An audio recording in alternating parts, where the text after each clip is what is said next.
बहुत बहुत स्वागत है दोस्तों आप सभी का। आज की ये वीडियो क्लास 11 के बच्चों के लिए काफी ज्यादा इंपॉर्टेंट होने वाली है। जैसा कि आपको पता है कि आपके जो मिड टर्म के एग्जाम है, अर्धवार्षिक परीक्षाएं, वो आपकी नजदीक आ चुकी है 2022-23 के अकॉर्डिंग। तो इसी को देखते हुए हम आपके लिए sample paper with complete solution के जो सीरीज लाए हुए हैं, उसी में हमारा आज का विषय फिजिकल एजुकेशन यानी कि शारीरिक शिक्षा। तो यहाँ पे इस क्वेश्चन पेपर को हिंदी लैंग्वेज में बहुत अच्छे तरीके से आपसे समझाऊंगा, और जो इंग्लिश मीडियम के बच्चे रहेंगे उनके लिए भी आंसर प्रोवाइड पेपर पैटर्न की यहाँ पे डिस्कस करें तो टाइमिंग 3 घंटे की है और मैक्सिमम मार्क्स हमारे टोटल 7। टोटल यहाँ पे नंबर ऑफ क्वेश्चन हमारे 30 होने वाले हैं। खंड का में 1 से लेके 12 तक 1 अंक के बहुविकल्पी यानी कि एमसीक्यू बेस्ड क्वेश्चन है। 2 क्वेश्चन में आपको चॉइस मिलेगी। खंड खा 13 से 16 ये 2 मार्क्स के क्वेश्चन है। 2 मार्क्स के क्वेश्चन में एक एक क्वेश्चन में चॉइस मिलेगी। प्रश्न संख्या 17 से 26 3 मार्क्स के हैं। इन 17 से 26 में 2 चॉइस आपको देखने को मिलेगी, और 27 से 30 5 मार्क्स के हैं, और इसमें एक 5 मार्क्स में चॉइस देखने को मिलेगी। इसी तरीके से इंग्लिश मीडियम में देख सकते हो यहाँ पे सेक्शन ए बी के क्वेश्चन आंसर्स मतलब क्वेश्चन किस तरीके से डिवाइड किए गए। एक चीज मैं पहले कंफर्म कर देता हूँ, ये क्वेश्चन पेपर आपके एग्जाम के पॉइंट ऑफ व्यू से जो लेटेस्ट पेपर का पैटर्न है उसके अकॉर्डिंग है। अगर एग्जाम से पहले कोई चेंजेस होते हैं तो एक अलग से सेपरेट वीडियो बना दी जाएगी आपके लिए और आपको समझा दिया जाएगा। ठीक है, चलिए इसकी शुरुआत करें, इस क्वेश्चन को समझें तब तक। देखो इस क्वेश्चन पेपर को समझते हैं। खंड का है, सेक्शन नंबर ए है हमारा एमसीक्यू है। क्वेश्चन नंबर पहला है, देखिए आधुनिक ओलंपिक खेलों का जन्मदाता किसे कहा जाता है। तो आधुनिक खेलों का जन्मदाता यहाँ पे आप इजीली देख सकते हो 4 ऑप्शन। कौन सा राइट ऑप्शन होगा भाई, चुनो जल्दी से आप लाइव चैट में या फिर कमेंट बॉक्स में भी अपना आंसर लिख सकते हो। तो राइट आंसर है पीबीडी कोबर्टीन। तो ओलंपिक खेलों का, आधुनिक ओलंपिक खेलों का जन्मदाता किसे कहते हैं, पीबीडी कोबर्टीन। अब इसी में देखो पहले ही क्वेश्चन में अथवा दे दिया गया। प्राचीन ओलंपिक खेल जो थे वो किसके सम्मान में खेले जाते थे, मतलब खेल खेले जाते हैं प्राचीन ओलंपिक किसके सम्मान में। 4 ऑप्शन है आपके सामने, तो right answer option number second, Zeus के सम्मान में प्राचीन ओलंपिक खेल खेले जाते थे। इसी तरीके से इंग्लिश में who is called the father of modern Olympic games, that is PVD Coubertin, and in whose honour were the Asian Olympic games played. या फिर यहाँ पे थोड़ा सा अलग टाइप का क्वेश्चन पूछा जाना चाहिए था, that is Zeus. Question number second, स्वास्थ्य संबंधी पुष्टि का लक्ष्य किसे रोकना होता है, अर्थात हमारे शरीर में स्वास्थ्य से संबंधित जो उसकी पुष्टि होती है उसका क्या यहाँ पे लक्ष्य होता है। लक्ष्य होता है हमारे शरीर को बीमारी मुक्त बनाना। ठीक है, स्वास्थ्य संबंधी पुष्टि का मतलब क्या होगा, हमारे शरीर को बीमारी मुक्त बनाना। Who is target of health confirmation to prevent that is disease. Now question number third, जो विशेष आवश्यकता वाले बच्चे हैं इनके लिए किस शब्द का उपयोग किया गया है। यार इतना सिंपल सा क्वेश्चन, दिव्यांग शब्द का उपयोग किया गया है। Which term is used for children with special need, that is handicapped. Okay, third बहुत सिंपल सा क्वेश्चन है, यहाँ पे कुछ सिंपल है कुछ कठिन भी है। योग का अंतिम चरण क्या होता है।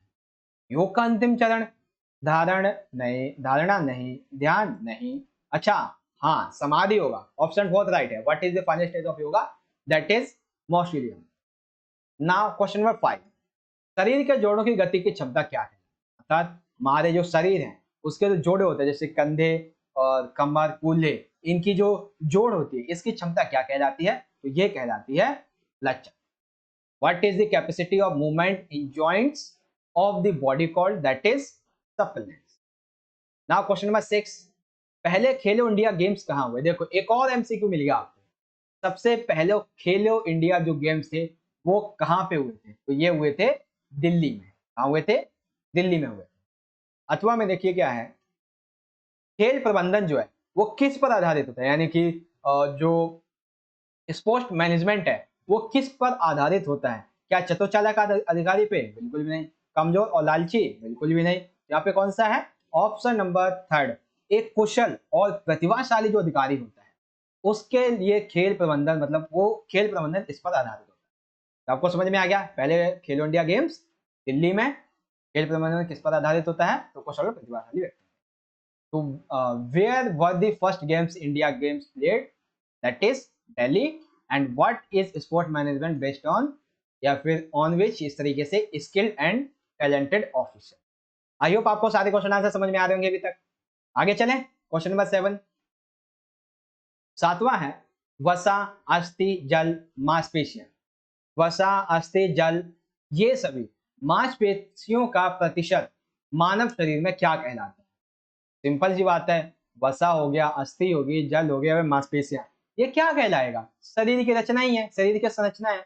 What is percentage of fat, bone, water and muscles in the body, human body called, that is body composition. Okay. आठवां देखिए, भौतिक चिकित्सा की तकनीक में क्या शामिल है?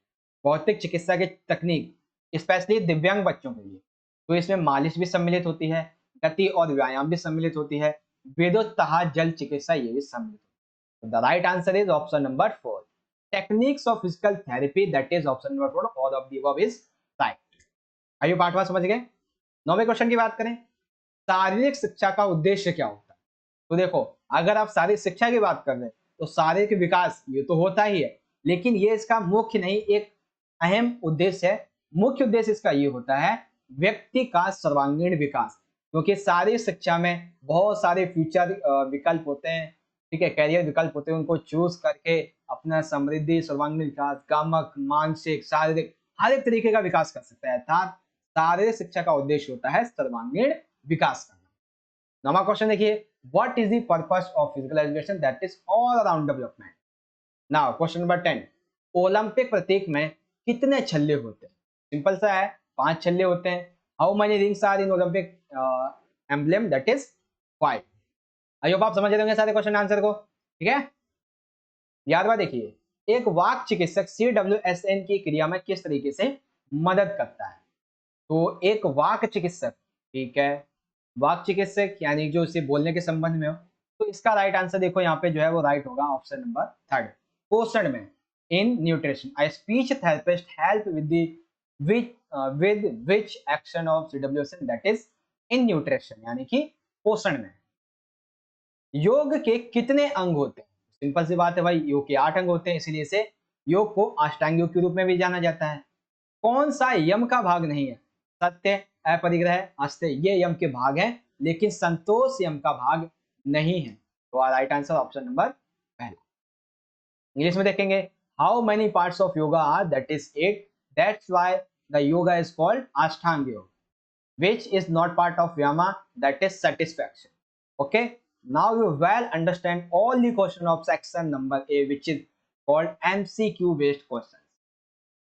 So आशा करता हूँ ये आपको समझ में आ गए होंगे, जितने भी MCQ बेस्ड हमारे 12 के क्वेश्चन, हर एक क्वेश्चन समझ में आया होगा, ठीक है।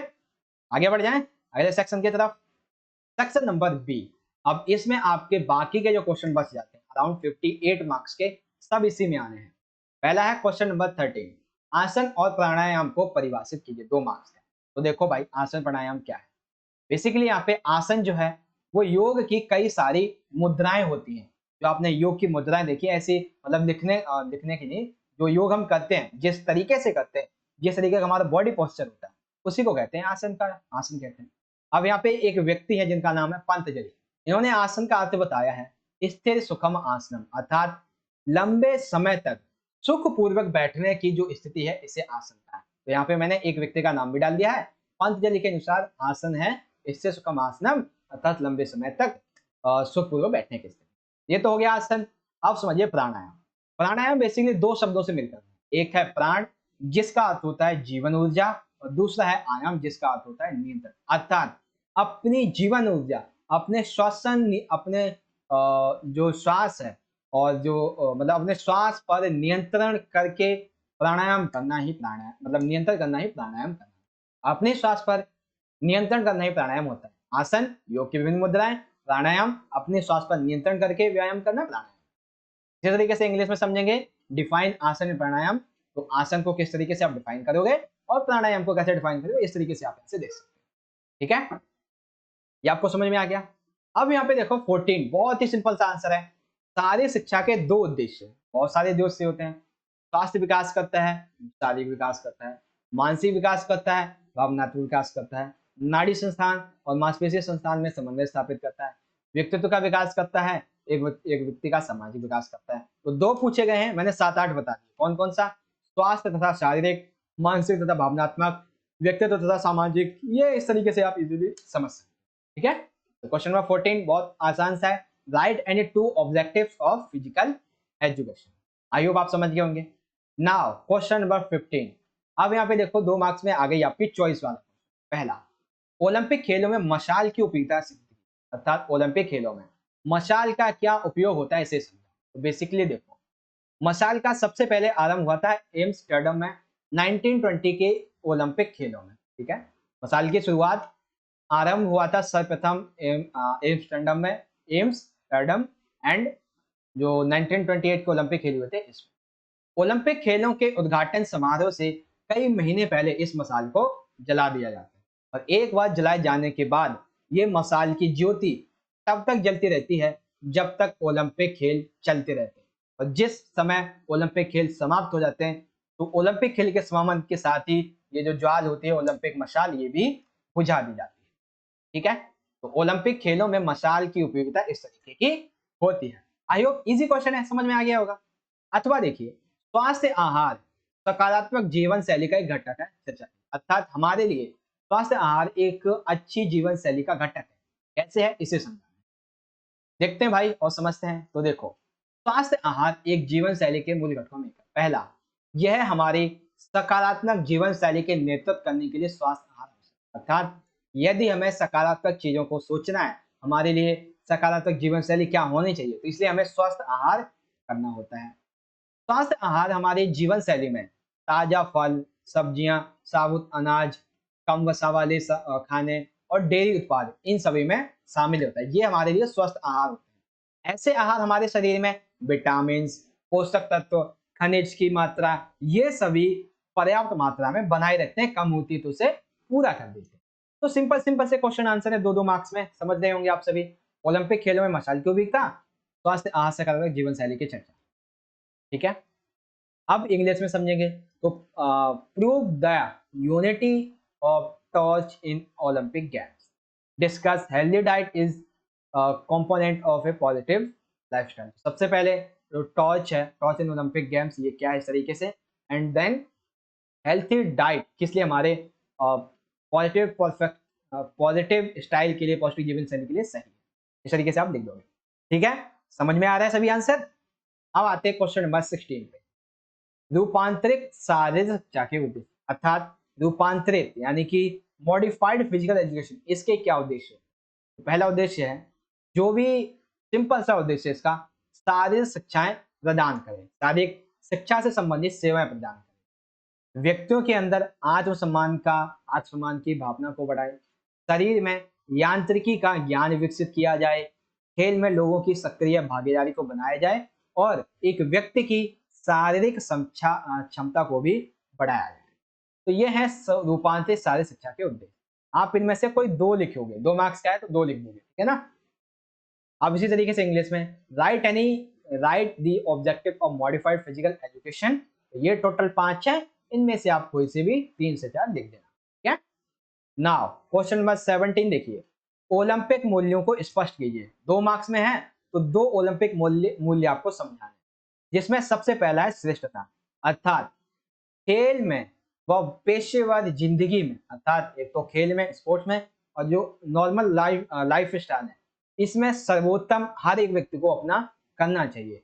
महत्वपूर्ण ये नहीं होता है कि आप हर एक चीज में विजयी रहो, बल्कि महत्वपूर्ण ये होता है कि आप संघर्ष कर रहे हो।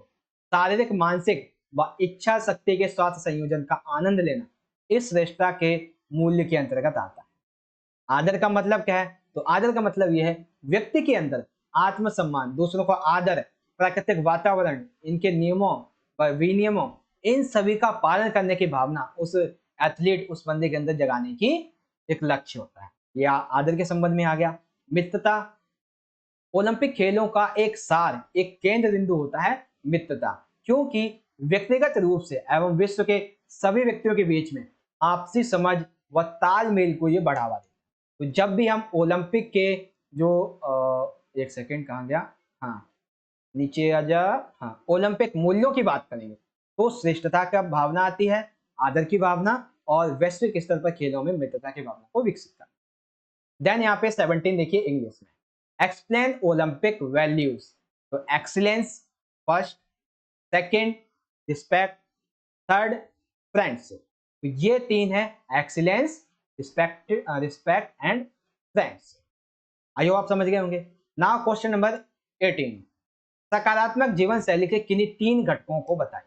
बेसिकली 3 मार्क्स का क्वेश्चन है। अब यहाँ से हमारे कहाँ गया, एक सेकेंड, हाँ, ये जो क्वेश्चन नंबर 17 है, यहाँ से हमारे 3 मार्क्स के क्वेश्चन स्टार्ट हो गए थे क्या? हाँ ठीक है, क्वेश्चन नंबर 17 से हमारे 3 मार्क्स के क्वेश्चन स्टार्ट हो गए। ठीक है, इसीलिए यहाँ पे मूल्य जो है वो आपको तीनों लिखने हैं, श्रेष्ठता, आदर, मित्रता, तीनों ही लिखते हैं। ठीक है, मैं यहाँ पे थोड़ा ध्यान देना भूल गया। अब 18वां भी इसी तरीके से 3 मार्क्स। सकारात्मक जीवन शैली के 3 घटक, लेकिन मैं आपको 4 बताऊंगा। 4 है बेसिकली, 4 नहीं है तो बहुत सारे, लेकिन आपको टोटल यहाँ पे 3 बताने। कौन कौन से हैं समझिए। सबसे पहला स्वास्थ्यवर्धक आहार, अर्थात ताजे फल, ताजी सब्जियां, साबुत अनाज, कम वसा वाले डेयरी उत्पाद, ये सभी एक व्यक्ति के स्वास्थ्यवर्धक आहार में सम्मिलित किए जाते हैं, जो कि उसकी सकारात्मक जीवन शैली को बढ़ावा। शारीरिक क्रियाशील गतिविधि, अर्थात शरीर के वजन को सामान्य रखने के लिए, उसकी शक्ति व लचक को बढ़ाने के लिए तथा उसके शरीर की क्रियाशीलता बनाए रखने के लिए सकारात्मक शैली का यहाँ पे अहम रोल हो जाता है। तीसरा, व्यक्तिगत स्वच्छता, अर्थात सकारात्मक जीवन शैली के अंतर्गत एक व्यक्ति अपने आंख, नाक, कान, गला, दांत, जीभ, पैर आदि इन सभी की सफाई की देखभाल करता है, तो उसकी जीवन शैली अच्छी बनती है। पर्याप्त निद्रा, यदि व्यक्ति पूरी नींद नहीं लेगा तो उसे थकान होगी, हृदय संबंधी बीमारियां आएंगी, नींद लगेगी, आंखों में दर्द होगा, अपना काम नहीं सही से कर पाएगा। तो सकारात्मक जीवन शैली के लिए पर्याप्त निद्रा लेना बहुत आवश्यक है। ठीक है, तो सकारात्मक जीवन शैली के यहाँ पे क्या घटक हैं, आई होप आपको समझ में आ गया होगा बहुत अच्छे तरीके से। कहाँ चला जाता है क्वेश्चन यार, एक सेकेंड, हाँ ये रहा। स्वास्थ्यवर्धक आहार, शारीरिक क्रियाशील गतिविधि, व्यक्तिगत स्वच्छता और पर्याप्त निद्रा। इंग्लिश में देखेंगे, explain any 3 components of positive lifestyle, that is healthy diet. First, second, physical activity, third, personal hygiene, fourth, adequate sleep.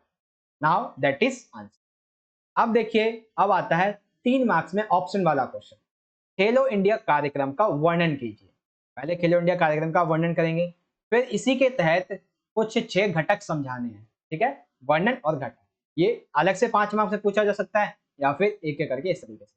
तो खेलो इंडिया कार्यक्रम की शुरुआत खेल और युवा मामलों के मंत्रालय द्वारा 2017 में हुई, अर्थात खेलो इंडिया कार्यक्रम की शुरुआत कब हुई? खेल युवा मामलों के मंत्रालयों के द्वारा 2017 में। खेलो इंडिया कार्यक्रम का उद्देश्य देश की युवा प्रतिभाओं को खेल गतिविधियों में भाग लेने के लिए प्रेरित करता है, अर्थात इसका उद्देश्य होता है देश के वो युवा प्रतिभागी जो खेल में हिस्सा लेने चाहते हैं, उनको ये बढ़ावा देते हैं। प्रारंभिक प्रतिभाओं का पोषण करता है, यानी कि जो पूरे तरीके से सीखा नहीं होता उसे सिखाते हैं। जन भागीदारी को बढ़ावा देते हैं, समाज में जो लोग उन्हें आकर्षित करते हैं कि आप अधिक से अधिक भाग ले। ग्रामीण भारत को एक वैश्विक स्तर पर खेल के संबंध में जोड़ने के लिए यह कार्य करता है। एक उच्च स्तरीय कमेटी इसके लिए नियुक्त की जाती है, जो कि विभिन्न प्रतिभाशाली जो खिलाड़ी हैं उनकी पहचान करती है और उन्हें 8 वर्षों तक 5 लाख वित्तीय सहायता प्रदान करने की भी बात कही जाती है। तो खेलो इंडिया कार्यक्रम का वर्णन इस तरीके से हम करेंगे, शुरुआत कब हुई, इसका उद्देश्य क्या था, और ये सारी चीजें। अब इसके तहत किन्हीं 6 घटक को हमें समझाना है।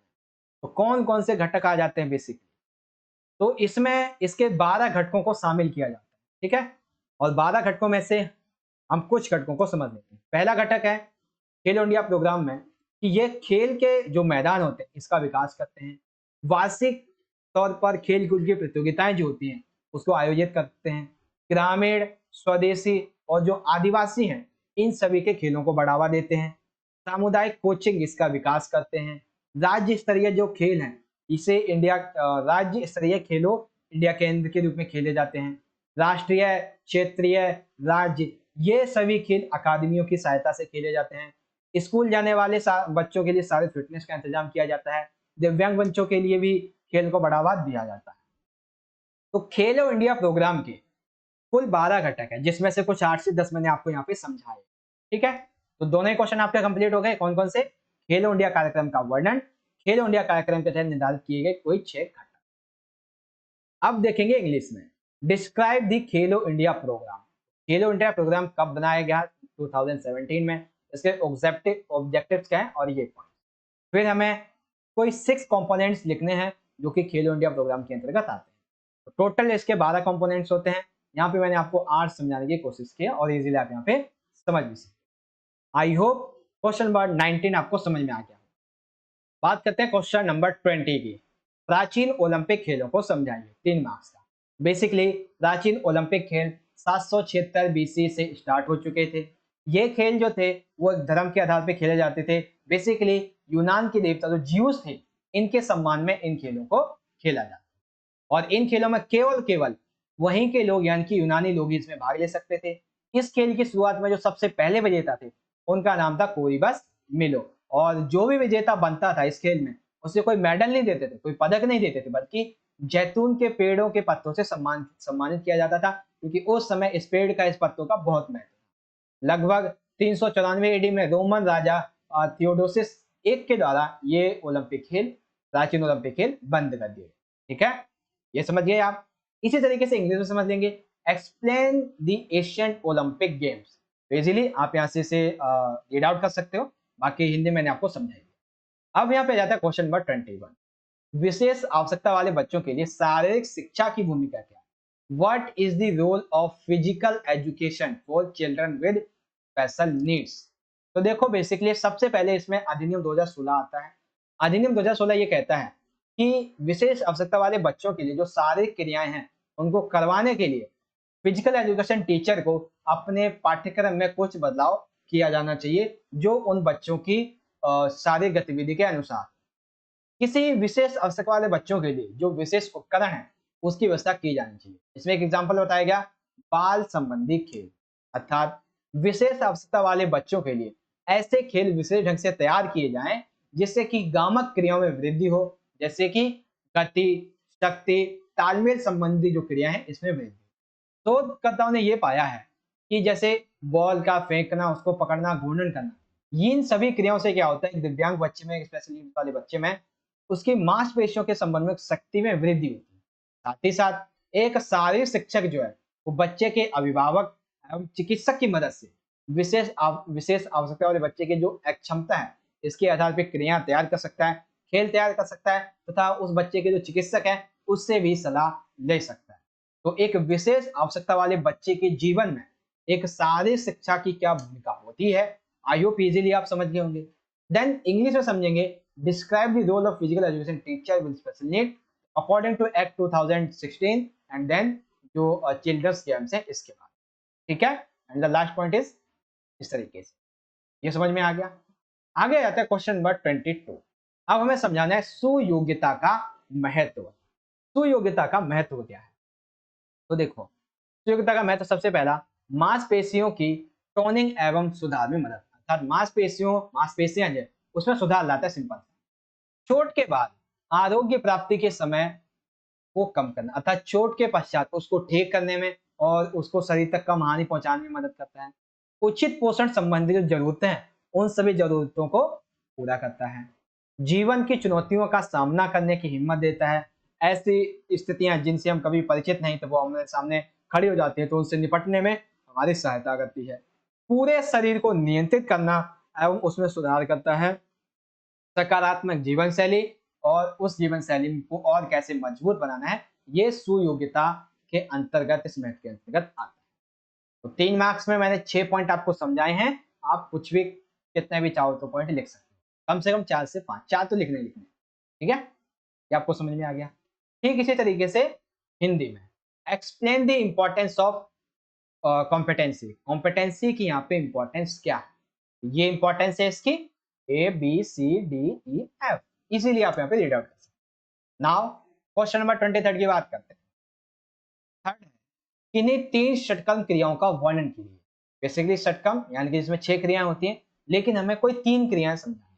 तो यौगिक क्रिया शरीर की आंतरिक व बाहरी शुद्धिकरण की प्रक्रियाएं होती हैं, जिन्हें हम षटकर्म क्रियाएं कहते हैं। ये बेसिकली 6 प्रकार की होती हैं, जिसमें 4 का यहाँ पे वर्णन करके आपको समझाना। ठीक है, पहला देखिए, नैति का मतलब है नासिक मार्ग को साफ तथा उसे शुद्ध करने के लिए। धौति ये आहार नली की सफाई करने की क्रिया होती है। नौली ये अमाशय के अंगों की मालिश एवं सशक्तिकरण करने की क्रिया होती है। कपालभाति ये मस्तिष्क के अग्रभाग के शुद्धिकरण और श्वास तकनीक की क्रिया होती है। ठीक है, तो यौगिक क्रिया के षट कर्म में नैति नासी मार्ग को साफ और शुद्ध करने की, दैति आहार नली की शुद्ध करने की, नौली अमाशय और इसके अंगों की मालिश एवं शुद्धिकरण करने के लिए, कपालभाति मस्तिष्क के अग्रभाग की शुद्धिकरण और श्वसन तंत्र को और मजबूत बनाने। तो ये है षट कर्म के किन्हीं तीन पूछे गए, चार बता दिए मैंने आपको। ठीक है, इसी तरीके से इंग्लिश में डिस्क्राइब एनी थ्री षट कर्म वर्ब्स, देखिए क्रियाएं कौन कौन सी है, नैति है, धैति है, नौली है, कपालभाति है। ठीक है, ये हो गया, आपको समझ में आ गया क्वेश्चन नंबर 23। नाउ 24 की बात करते हैं। ओलंपिक खेलों के उद्देश्य, ओलंपिक खेलों के उद्देश्य लिखिए।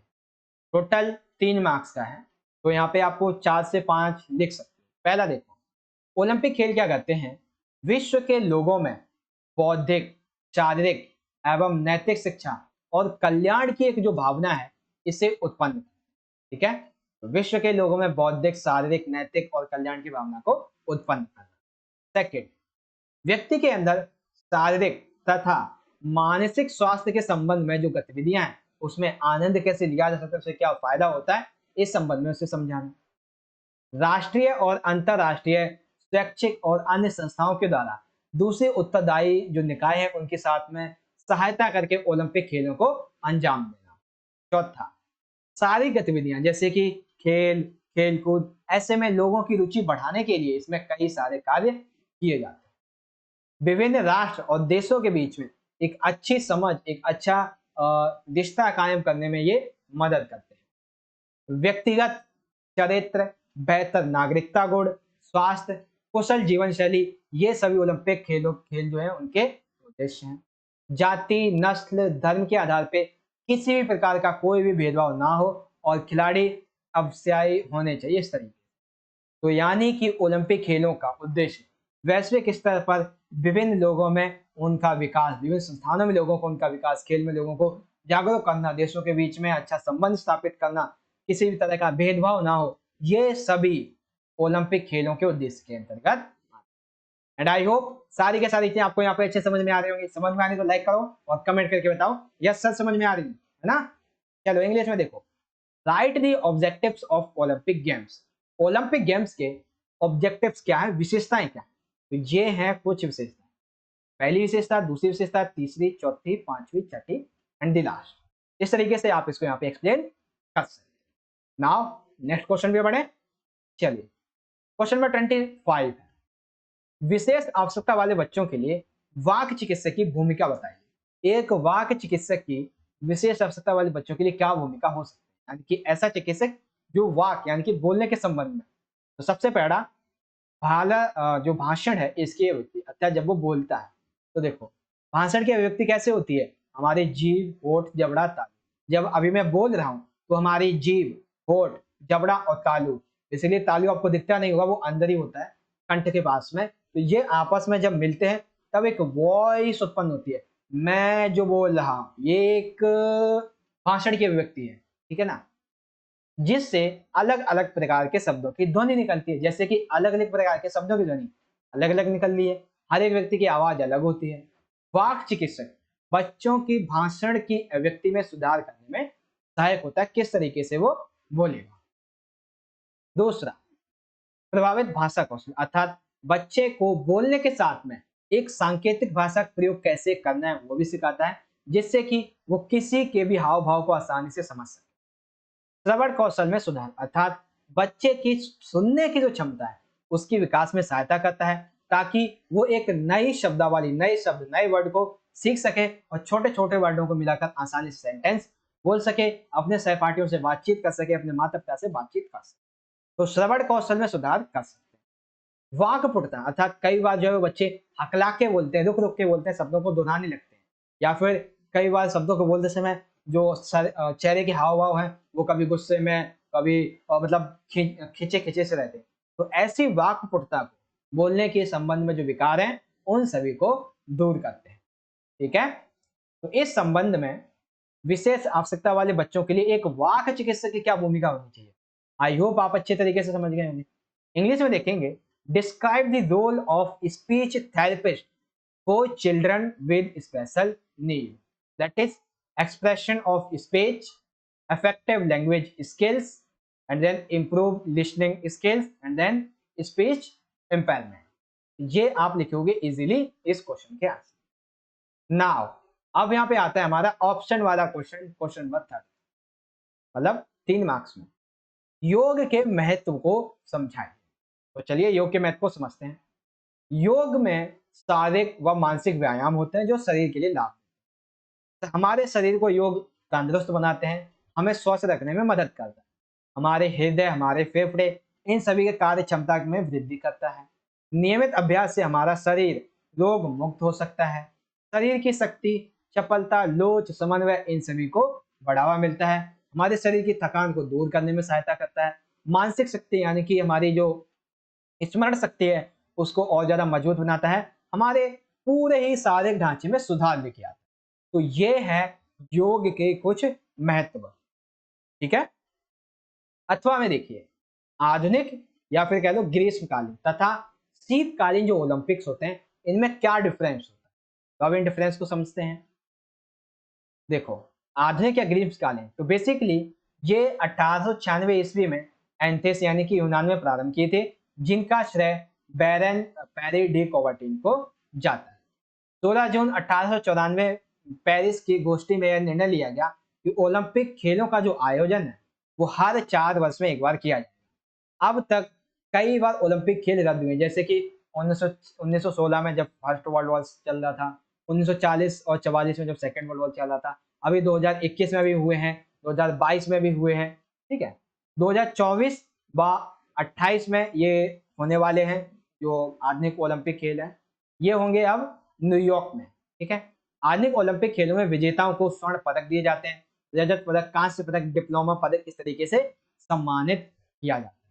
तो ये है आपका किस संबंध में, आधुनिक या फिर कह लो ग्रीष्मकालीन ओलंपिक्स के बाद। देन यहाँ पे आते हैं शीतकालीन ओलंपिक्स।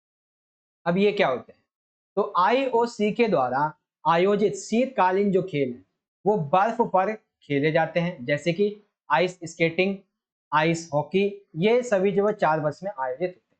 बस शीत जो ग्रीष्मकालीन 4 वर्ष में एक बार ये भी होते हैं और शीतकालीन ये भी होते हैं। बस सिर्फ क्या है, शीतकालीन शीत मौसम में होते हैं, आधुनिक किसी भी मौसम में खेले जाते हैं। तो इस तरीके से योग का महत्व, आधुनिक तथा जो ग्रीष्मकालीन और जो ओलंपिक्स है इसकी विशेषता। Explain the importance of yoga, तो योगा के ये कुछ इंपॉर्टेंस है। Explain the difference between modern और समर एंड विंटर ओलंपिक्स, क्या क्या यहाँ पे डिफरेंस है वो आप इजीली यहाँ से रीड आउट कर सकते। नाउ 3-3 मार्क्स के क्वेश्चन का पूरा पार्ट हमारा यहाँ पे हो जाता है कंप्लीट। कहाँ से शुरू हुआ था, क्वेश्चन नंबर आई थिंक 17 है ना, हाँ ये रहा। यहाँ से हमारे 3-3 मार्क्स के क्वेश्चन शुरू हो गए थे और हर एक क्वेश्चन का आंसर 3 मार्क्स का हो, 2 मार्क्स का हो, बहुत अच्छे तरीके से यहाँ पे आपको समझाने की कोशिश की गई। आशा करता हूँ आपको हर एक क्वेश्चन का आंसर बहुत अच्छे तरीके से समझ में भी आया हो। वीडियो अच्छी लग रही हो तो लाइक करो, शेयर करो और कमेंट में बताओ यस सर समझ में आ रहा है जो भी आपने समझाया है। कोई डाउट, कोई क्वेश्चन हो तो इंस्टाग्राम का लिंक मिल जाएगा डिस्क्रिप्शन बॉक्स में, वहां पे जाके मैसेज करो और फॉलो करो, ठीक है। नाउ चलते हैं अगले क्वेश्चन टाइप्स की तरफ, that is 5 marks based question. Okay, question number 27, शारीरिक शिक्षा में करियर के विभिन्न विकल्पों को उनके आयाम के अनुसार समझाएं। तो विभिन्न विकल्प और उनके आयाम, बेसिकली ये इस क्वेश्चन को आप चाहो तो बहुत ज्यादा एक्सप्लेन करके भी लिख सकते हो, लेकिन मैं एक छोटे पॉइंट ऑफ व्यू से आपको समझाऊंगा। 5, पहला है यहाँ पे देखो आप क्या कर सकते हो, जो पॉइंट ये मैंने ये यहाँ पे लिखे हुए हैं छोटे छोटे पॉइंट, इन पॉइंट को ही आप चाहो तो अलग से एक एक करके लिख सकते हो, लेकिन यहाँ पे पूछा गया उनके आयाम, तो आयाम कौन से होंगे, हर एक क्षेत्र को आयाम बताएंगे। तो ये टोटल हमारे 5 आयाम। सबसे पहला है शिक्षित आयाम, यानी कि शिक्षा के क्षेत्र में, तो शिक्षा के क्षेत्र में प्राथमिक, माध्यमिक, वरिष्ठ माध्यमिक, ये जितने भी स्कूल होते हैं गवर्नमेंट के 1 से 5वीं तक, 8वीं तक, 12वीं तक, इन स्कूलों में आप एक फिजिकल एजुकेशन टीचर के रूप में जाके कार्य कर सकते हो। इवन महाविद्यालय और जो विश्वविद्यालय होते हैं, यहाँ पर भी आप जाके कोई प्रोफेसर, कोई फिजिकल एजुकेशन टीचर बन के कार्य कर सकते हैं। फिर प्रशिक्षण से संबंधित, यानी कि जब आप प्रशिक्षण दे रहे हो तो इस संबंध में आप अपना कोई कोर्स खोल दे सकते हो फिटनेस के संबंध में, या फिर शारीरिक शिक्षा तथा खेल जो है, इसके जो विभाग होते हैं इनके अलग अलग, उन विभागों में आप शामिल हो सकते हो। स्वास्थ्य संबंधित अर्थात फिजिकल में आप एक हेल्थ एक्सपर्ट जो एक्सपर्ट है वो बन सकते हो। एक हेल्थ क्लब खोल सकते हो अपना, एथलेटिक ट्रेनिंग सेंटर खोल सकते हो, एक फिजियोथेरेपिस्ट बन सकते हो। साथ ही साथ प्रदर्शन संबंधित, जिसमें आपको प्रदर्शन करके समझाना होता है, जैसे कि एक खिलाड़ी बन सकते हो या फिर एक अधिकारी के रूप में आप स्वयं को चुन सकते हो। संचार माध्यम से संबंधित, जैसे कि खेल के संबंध में प्रसारण, खेल के संबंध में पुस्तक का प्रकाशन, खेल पत्रकारिता हो जाता है। और फिर यहीं पे साइड में मतलब आ जाता है खेल के संबंध में पुस्तक लेखन, खेल फोटोग्राफी, ये चीजें आप लिखो। तो जब हम बात करते हैं शारीरिक शिक्षा में कैरियर के विभिन्न विकल्प और उनके आयाम, सबसे पहले आते हैं शिक्षा के संबंध में, फिर आते हैं प्रशिक्षण के संबंध में, फिर स्वास्थ्य संबंध में, फिर प्रदर्शन संबंध में, और फिर संचार माध्यमों के संबंध में। हालांकि ये पॉइंट छोटा लग रहा है, लेकिन इसको जब बड़ा करके आप लिखोगे ना, बहुत मजा आएगा फिर आपको लिखने में। ये पॉइंट, बस इन पॉइंट में आगे पीछे ही करना है, लिखना है, कर सकते हो। ये वर्ड यूज करने, आंसर बन गया, सिंपल है ना। अब 27 देखो, इंग्लिश में, write the different career option in physical education according to their dimensions. तो एजुकेशन रिलेटेड है, ट्रेनिंग रिलेटेड है, स्पोर्ट्स रिलेटेड है, मतलब हेल्थ रिलेटेड है, परफॉर्मेंस रिलेटेड है, and related to media. That is the answer all of the, right now. ओ भाई कहां से हो गया सिलेक्ट। नाउ क्वेश्चन नंबर 28 की बात करते हैं। अंतरराष्ट्रीय ओलंपिक समिति की भूमिका, इंटरनेशनल लेवल पर ओलंपिक टीम की क्या यहाँ पे भूमिका होती है। तो बेसिकली देखो, भूमिका यानी कि कार्य कह सकते हैं। तो ओलंपिक खेलों के आयोजन स्थल का निर्णय लेना, कहाँ पे ओलंपिक खेल खेले जाएंगे इसका निर्णय लेना, खेल कार्यक्रमों के संयोजन और खेलों में मेजबान देशों का चुनाव करने के साथ नए सदस्यों का चुनाव। अर्थात पहले क्या किया, ओलंपिक खेल कहाँ आयोजित किए जाएंगे उस स्थान का निर्णय लिया, ओलंपिक खेल में कौन से देश के कौन से मेजबान नेता को बुलाना है, कौन से नए सदस्य यहाँ पे आएंगे, मौलिक नियम क्या होंगे प्रतिभागियों के, खेल संस्था को बढ़ावा देना तथा उनकी सहायता कैसे की जा सकती है, खेलों में नैतिकता के साथ साथ खेलों के माध्यम से युवाओं को शिक्षा प्रदान करना, उनकी सहायता करना, उन्हें प्रोत्साहित करना, विभिन्न संस्थाओं के द्वारा खिलाड़ियों के लिए सामाजिक और व्यवसाय के संबंध में भविष्य व कल्याण के लिए नए स्रोतों को बनाना, ओलंपिक खेल के जितने भी नकारात्मक पहलू हैं उन सभी को खत्म करते हुए उनके विरुद्ध कार्य करना, खेल कूद के साथ संस्कृति, शिक्षा, इन सभी को सुधार करने के लिए प्रोत्साहित करना, खेलों के सभी स्तरों पर महिलाओं, लड़कियों, इन सभी की प्रतियोगिता को बढ़ाना ही अंतरराष्ट्रीय ओलंपिक समिति की भूमिका होती है। आई होप आप समझ गए होंगे क्या भूमिका होती है। ओलंपिक खेलों के जो आयोजन स्थल है इनका निर्णय लेना, किस नेता को बुलाना है, कौन से नए सदस्यों को चुनना है, मौलिक नियम क्या होंगे, संस्थाओं को बढ़ावा कैसे दिया जाए, युवाओं को शिक्षा कैसे दी जाए, उन्हें प्रोत्साहित कैसे किया जाए, उनके लिए सामाजिक व्यवसाय भविष्य में कैसे होंगे इस संबंध में किया जाए, लोग इन एथलीट्स को शारीरिक एवं जो सांस्कृतिक और जो शिक्षा संबंधी प्रयास है, जो प्रोत्साहन है वो दिया जाए, एवं हर एक स्तर पे महिलाओं की भागीदारी को बढ़ावा दें। तो ये है role of international Olympic committees. ठीक है, हर एक रोल को इजीली यहाँ पे आप समझ सकते। आई होप समझ में आ गया होगा। तो ये हो गया हमारा यहाँ पे कंप्लीट क्वेश्चन नंबर 28। बहुत ही सिंपल तरीके से सारे क्वेश्चन आंसर समझ में आ रहे होंगे, है ना। आ जाओ क्वेश्चन नंबर 29 पे।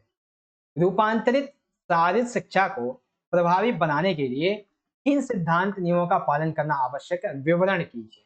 अर्थात रूपांतरित शारीरिक शिक्षा को यदि और प्रभावी बनाना है तो कौन से नियम, कौन से सिद्धांत पालन करने चाहिए।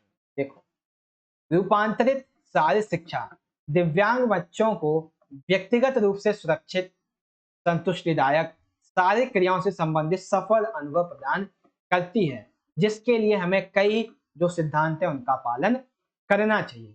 कौन कौन से सिद्धांत हैं, तो यहाँ पे बात करते हैं सबसे पहले सिद्धांत।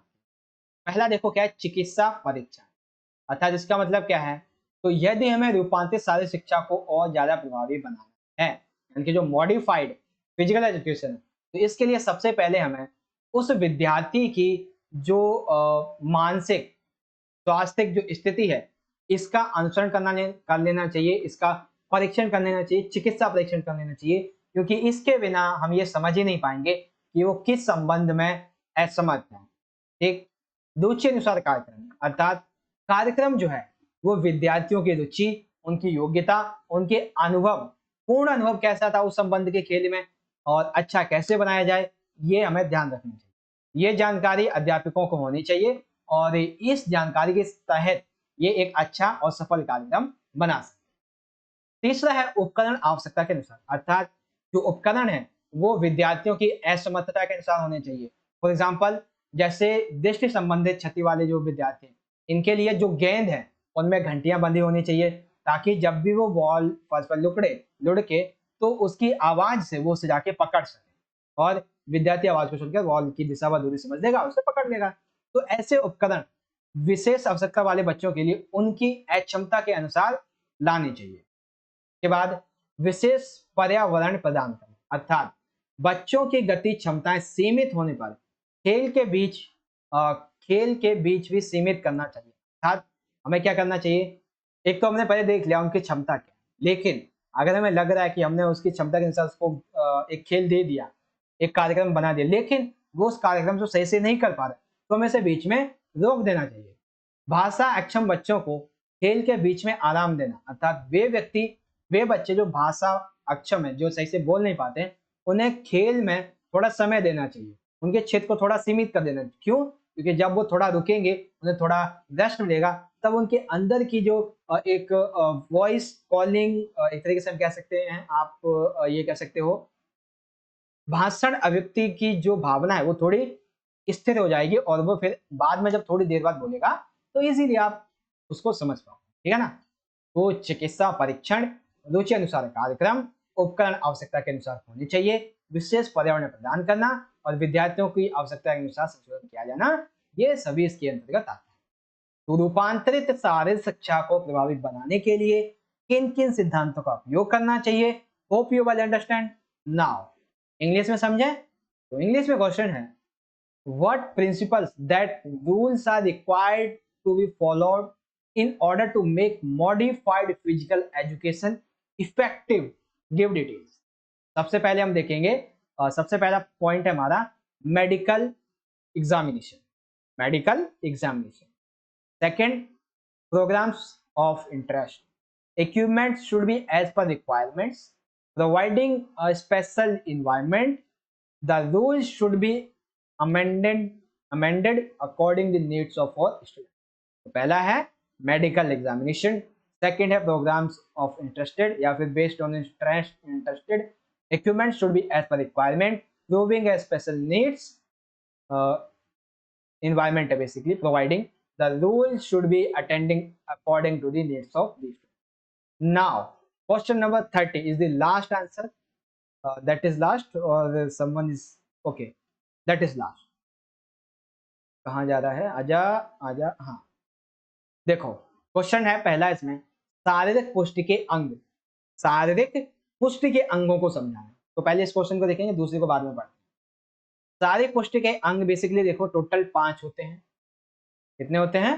टोटल होते हैं 5, जिसमें से 5 ही आपको समझाने वाला हूं। पहला देखो क्या है, शक्ति, अर्थात किसी भी कार्य को करने के लिए कार्य करने की शारीरिक क्षमता शक्ति करे, अर्थात हम जो भी कार्य कर रहे हैं, जैसे मैं वीडियो बना के आपको समझा रहा हूँ, तो इसमें मेरे कार्य करने की शक्ति क्या है, मेरी मानसिक स्थिति, मेरी बोलने की स्थिति, ये सभी मेरी जो शक्ति है वो कहलाएगी। उदाहरण के लिए मेडिसिन बॉल के साथ व्यायाम करना, आइसोमेट्रिक व्यायाम खींचना, इस तरीके से आप कह सकते हो।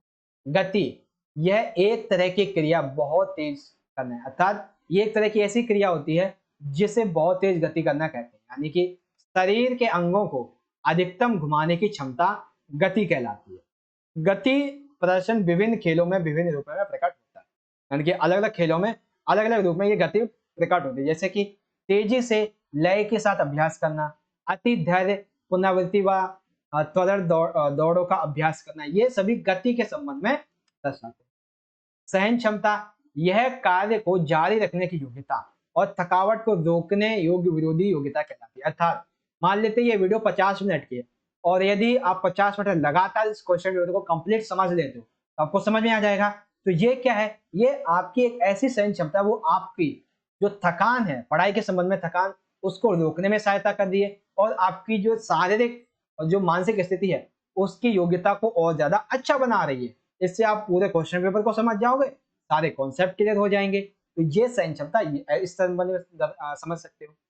लचक, यह शरीर के जोड़ों में गति को क्षमता, अर्थात हमारे कंधे, कूल्हे, कमर, ये जो भी जोड़े होते हैं यहाँ पे दर्शाता है।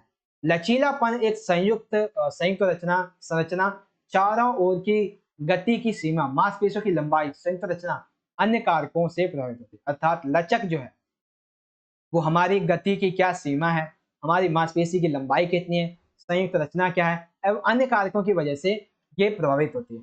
इसीलिए इसको प्रभावित करने वाले कारकों कहते हैं फ्लेक्सोमीटर। मतलब कहते नहीं है बल्कि मापा जा सकता है फ्लेक्सोमीटर के। नाउ क्वेश्चन नंबर 5 देखिए, मतलब पॉइंट 5 है तालमेल संबंधी योग्यता। अर्थात तालमेल संबंधी योग्यता व्यक्ति को उस योग्य बनाती है कि वह विभिन्न गतिविधियां क्रिया सुचारू तथा प्रभावशाली ढंग से कर सके। यह दिशा बदलने की क्षमता व कम समय में गति बिना असंतुलित करने की योग्यता होती है। अर्थात हम जो भी कार्य करते हैं हमें उस कार्य में और अच्छा बनाने के लिए, उसमें और ज्यादा प्रभावशाली ढंग से कार्य करने के लिए योग्यता हमारी मदद करती है। यह दिशा बदलने की क्षमता व कम समय में गति असंतुलन करने की एक योग्यता होती है। ठीक है, अरे छोटा हो गया तो बड़ा कर दो ऐसे। ठीक है, तो ये हो गया, आपको समझ में आ गया होगा। क्वेश्चन नंबर कहाँ गया हमारा 30, शारीरिक पुष्टि के अंगों का व्याख्या। तो शक्ति, गति, सहन क्षमता, लचक एंड द लास्ट तालमेल संबंधी क्रिया। अब एक इंपॉर्टेंट, बहुत ज्यादा इंपॉर्टेंट, योग के तत्वों की सूची बनाओ, किन्हीं 4 तत्वों की व्याख्या करो। तो आइए समझते हैं। बेसिकली देखो, योग के तत्वों को हम अष्टांग योग के रूप में जानते हैं, जैसा कि अभी मैंने बताया। योग कितने कितने अंग होते हैं इसके? 8, इसीलिए से अष्टांग योग भी कहते हैं। अष्ट का अर्थ है 8, अंग का मतलब है अव्यय। अष्टांग योग 8 अंगों का योग बेसिकली। 8 अंग कौन कौन से हैं? एक है यम, नियम, आसन, प्राणायाम, प्रत्याहार, धारणा, ध्यान, समाधि। तो ये हैं योग के 8 तत्व, यम, नियम, आसन, प्राणायाम, प्रत्याहार, धारणा, ध्यान, समाधि। अब एक एक करके 4 पूछे गए हैं तो हम 4 का वर्णन करते हैं। देखो पहला क्या है, यम। इसमें बेसिकली 5 सिद्धांत होते हैं। ये 5 सिद्धांत एक ऐसी आचार संहिता प्रस्तुत करते हैं जिसे दुनिया में रहते हुए व्यक्ति के द्वारा पालन किया जाना चाहिए। अर्थात यम जो सिद्धांत है, यम के 5 सिद्धांत वो ये कहते हैं हर एक व्यक्ति को इनका पालन करना चाहिए। जैसे कि अहिंसा नहीं करनी, मतलब अहिंसा का पालन करो, सत्य बोलो, हंसते रहो, ब्रह्मचार्य, अपरिग्राही बनो। नियम क्या कहते हैं? नियम बेसिकली अपनी आत्मा को सुधारने की नियमावली है, जैसे कि शौच, संतोष, तप, स्वाध्याय, ईश्वर प्राणिधान, ये सभी। और आसन क्या है? योग की विभिन्न मुद्राएं। अभी क्वेश्चन नंबर मैंने 13 में आपको समझाया था, पंतजलि के अनुसार आसन क्या है? मैं भी भूल गया, रुक जाओ देख लेते एक बार कहाँ पे मिलेगा। फॉर्म पे चलते हैं। क्वेश्चन नंबर 17 17 था, नहीं 13 बोला था ना, हाँ 13। पंतजलि के अनुसार, हाँ, स्थिर सुखम आसनम, अर्थात लंबे समय तक सुखपूर्वक बैठने की स्थिति को कहते हैं, क्या कहते हैं? आसन। प्राणायाम, ये विभिन्न श्वासन तकनीकों का अभ्यास होता है, जैसे कि पूरक श्वास को अंदर लेना, कुंभक श्वास को अंदर रोक कर रखना, रेचक श्वास छोड़ना। जैसे कि आपने देखा होगा आपके घर में कोई अगर व्यायाम करता है, इवन आप भी करते हो, तो आप जब सांस लेते हो तो उसे कहते हैं पूरक। अब जब सांस अंदर रखते हो थोड़ी देर का समेट कर, उसे कहते हैं कुंभक। जब आप वापस से श्वास को बाहर छोड़ते हो उसे कहते हैं रेचक। ये चीजें हैं। तो यहाँ पे आपको समझ में आ गया जो योग है, अष्टांग योग, इसके 8 सूची और इसके किन्हीं 4 का वर्णन। नाउ इंग्लिश में देखेंगे, explain the components of physical confirmation, that is first power, second speed, third endurance, fifth flexibility and the ई मतलब फिफ्थ है हमारा कोऑर्डिनेटिंग एबिलिटीज। ठीक है, ये चीज आपको समझ में आ गई कौन सी? Explain the components of physical confirmation. Power and speed तो हो गए, endurance and flexibility, coordinating abilities, complete. Now अब इंग्लिश में second, list the elements of yoga and explain any four. तो योगा के एलिमेंट्स क्या हैं? टोटल यहाँ पे 8 एलिमेंट्स हैं, ये यहाँ पे लिखे हुए मैंने समझा दिया है। और क्या यहाँ पे डिस्क्रिप्शन है उनका, किन्हीं 4 की विशेषता है। तो यामा, रूल, शासन, प्राणायाम, ये मैंने आपको समझा। तो इस तरीके से क्वेश्चन नंबर हमारा यहाँ पे ये जो 30 होता है, इसे हमने हिंदी में भी समझ लिया है, इसे हमने इंग्लिश में भी समझ लिया है। इवन यहाँ पे अगर आपने ध्यान दिया है या नहीं दिया मुझे नहीं पता, लेकिन अब हमारा यहाँ पे क्वेश्चन वर्क कंप्लीट हो गया। तो फिजिकल एजुकेशन टर्म 1 का क्वेश्चन पेपर, मिड टर्म का question paper, that is now all be done. यहाँ पे जितने भी आपके एमसीक्यू बेस्ड क्वेश्चन होते हैं, जितने भी आपके 2 मार्क्स के 3 मार्क्स के क्वेश्चन होते हैं, हर एक क्वेश्चन को बहुत अच्छे तरीके से मैंने समझाने की कोशिश की है। और ये मेरे लिए प्रोत्साहन की बात होगी अगर आप इस वीडियो को ज़्यादा से ज़्यादा लाइक करोगे, अपने दोस्तों के साथ ज़्यादा ज़्यादा शेयर करते हो, क्योंकि उन्हें भी अगर पता चलेगा तो इजीली वो भी समझ पाएंगे इन सारी चीज़ों को। ठीक है, वीडियो अच्छी लगी हो ज़्यादा से ज़्यादा लाइक करो, कमेंट में अपना फीडबैक जरूर देना, ताकि मुझे समझ में आ सके कि इस वीडियो को देखने के बाद आपके दिमाग में कोई डाउट अगर बचा है या नहीं। अगर है भी तो आप इंस्टाग्राम का लिंक मिल जाएगा डिस्क्रिप्शन बॉक्स में, वहां से जाओ, फॉलो करो, मैसेज करो, टाइम मिलेगा वैसे ही आपको आपके सवाल का जवाब दे दिया जाएगा। Now that is all be done for today, now we are going to end it. Okay, so मिलते हैं अगली वीडियो में, तब तक के लिए आप अपना ख्याल रखिएगा। धन्यवाद। जय हिंद, वंदे मातरम।